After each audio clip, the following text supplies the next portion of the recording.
18 maggio 1920 nasce a Wadowice Karol Józef Wojtyła.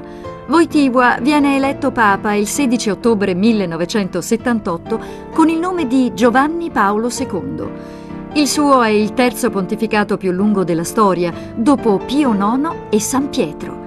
Le linee guida dell'attività di Giovanni Paolo II sono riconoscibili sin dai primi anni del suo pontificato: una forte e decisa azione politica e diplomatica contro il comunismo, il riconoscimento dell'assoluta importanza dell'individuo, il tentativo di riavvicinare i giovani alla religione anche attraverso l'istituzione delle giornate mondiali della gioventù.